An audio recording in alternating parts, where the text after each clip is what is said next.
On September 26, 1999, Gladys Ricart was getting ready for her big day. Wrapped in a beautiful wedding dress, she was taking pictures with her close friends, family, and members of her wedding party at her home in Ridgefield, New Jersey. Fancy hairstyles, makeup, dresses, and tuxes filled the living room, along with great excitement for Ricart's wedding. Until an unexpected guest made his appearance, and in the blink of an eye, chaos ensued. Unfortunately, the outcome of that chaos turned Ricart's happiest day into her very last. The importance of the Brides March against domestic violence is that it creates awareness that this is a problem that still needs to be addressed in our communities. The annual Brides March against domestic and intimate partner violence began in 2001 following the death of Gladys Ricart, a woman who was murdered by her former partner on her wedding day. It's important for me because I remember that day vividly. Como una dominicana, as a Dominican woman, that could have been my mother, that could have been my aunt, that could have been a sister of mine.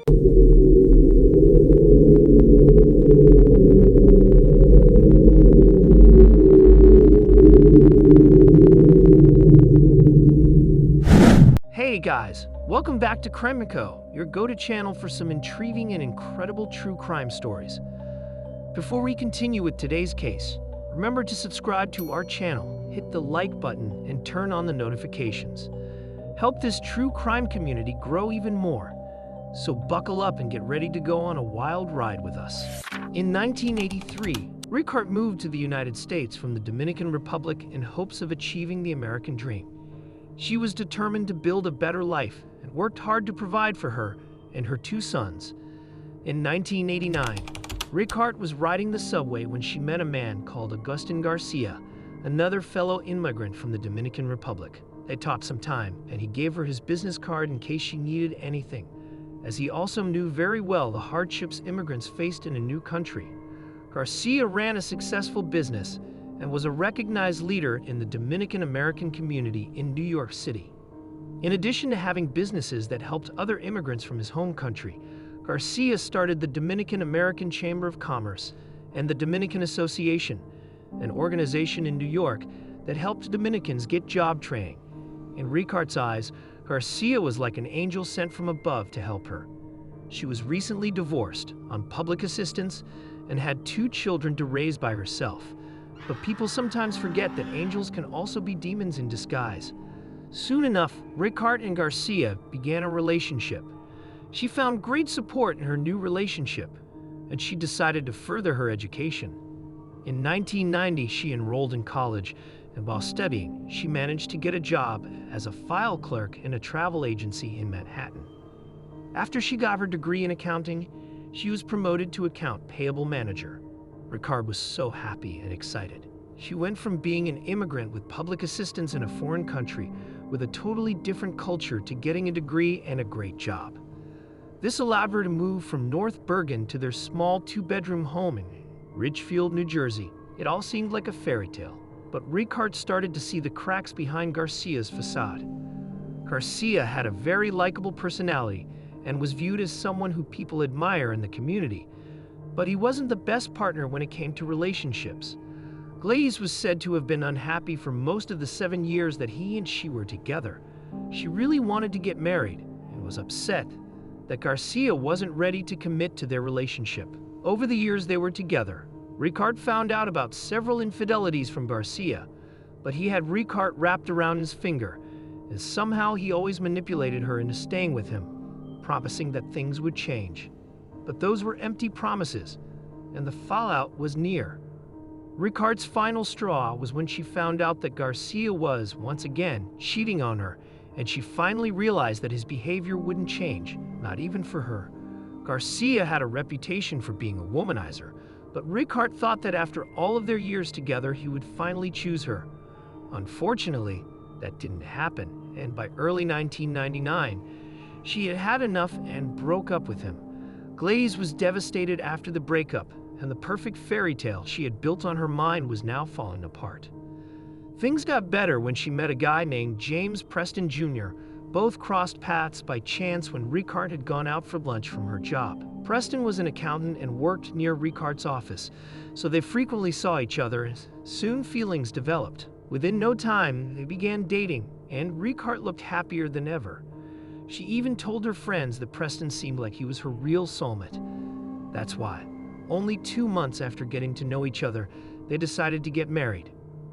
Ricart was over the moon with happiness, and she started planning the wedding for September 1999.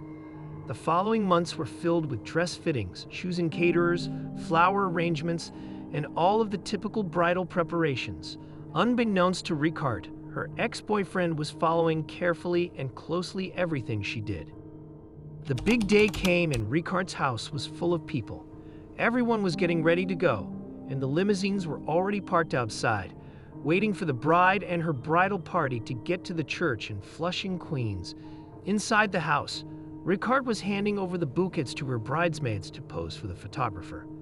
The cameraman was also getting everything on video for them to remember this special day in the future, a special day that would not come. Everything was right on time, and it seemed that the day would go on as planned.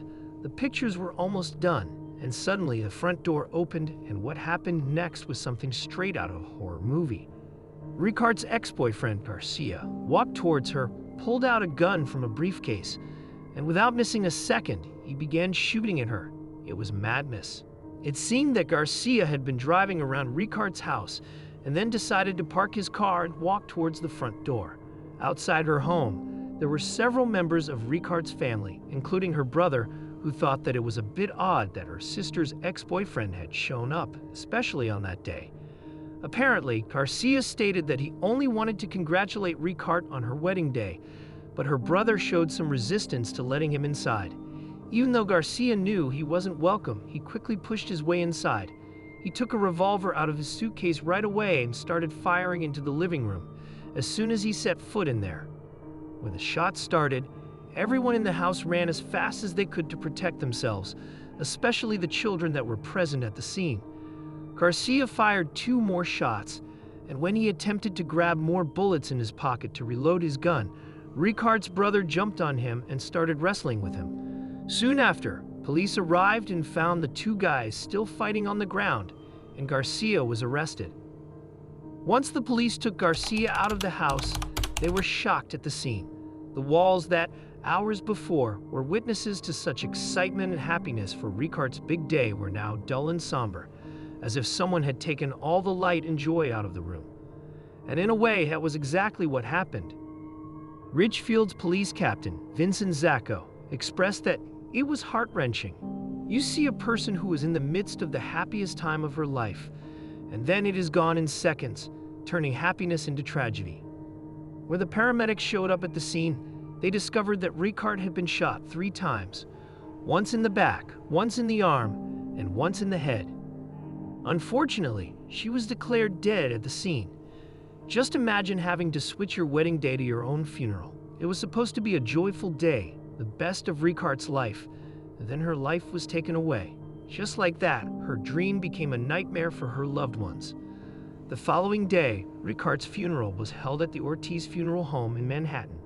Along with her family, there were several people of the little Dominican Republican neighborhood and its community. Everyone was in shock, as they couldn't believe that a highly respected member of their community would do such a thing. A bittersweet detail about Ricart's funeral was that she was wearing her bloody wedding gown. According to her family, her remains were repatriated to the Dominican Republic, and she was buried in her hometown, Tamboril. Soon after, Garcia's trial began, and a shocking piece of evidence against him was released. The cameraman, who was filming the day of the murder, had caught on tape the entire scene. It seemed like with that hard piece of evidence, Garcia had little chance of not being convicted for murder.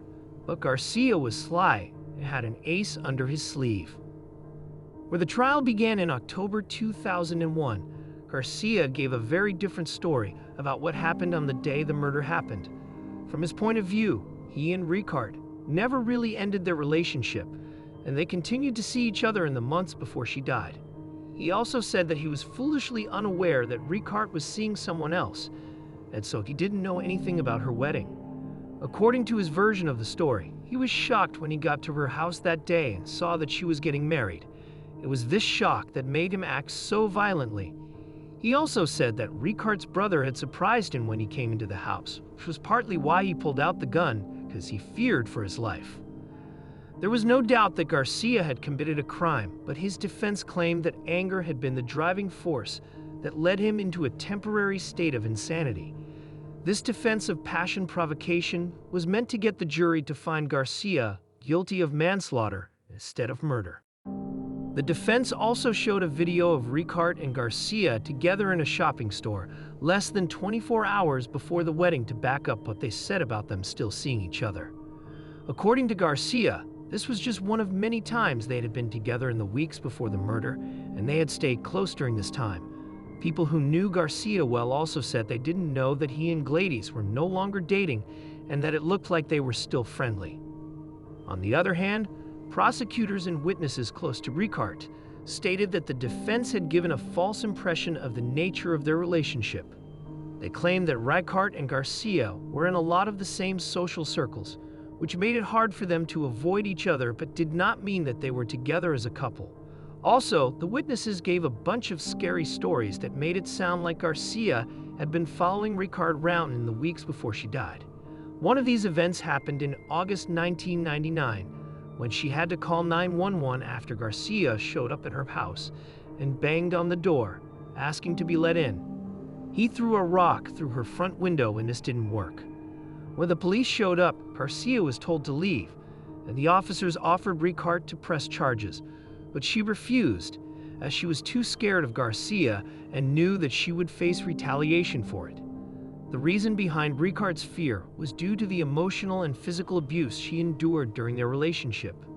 Garcia used to make a point to Ricart that she was very lucky to be with an important and powerful man like him. Since she was divorced and a single mother of two, Garcia used her insecurities to manipulate her and kept her by his side.